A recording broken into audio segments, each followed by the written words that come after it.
السلام علیکم ورحمۃ اللہ وبرکاتہ۔ دوستو، حضرت سلطان العارفین محبوب العالم شیخ حمزہ المخدومی محبوبی کشمیر رحمۃ اللہ تعالی علیہ کو اکثر انبیاء کرام اور اولیاء اللہ سے فیضیاب ہونے کا شرف حاصل ہوا۔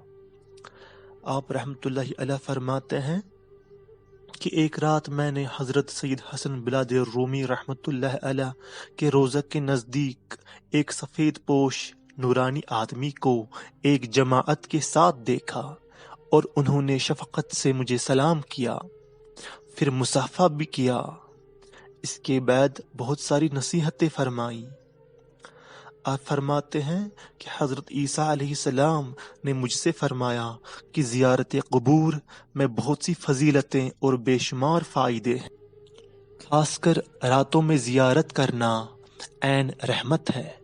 جو اس کام کو ہمیشہ کرتا رہے گا، حق تعالیٰ اس کو دونوں جہاں کے مقاصد پورا فرمائے گا اور سعادت دارین عطا کرے گا۔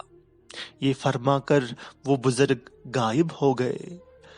حضرت محبوب العالم رحمۃ اللہ علیہ فرماتے ہیں، پھر میں نے اولیاء کی ارواح اور کچھ مجذوب لوگوں کی زبان سے سنا کہ وہ بزرگ حضرت سیدنا عیسیٰ علی نبینا علیہ السلام تھے، اور اولیاء اللہ اور مجذوب مجھے مبارکباد دیتے تھے۔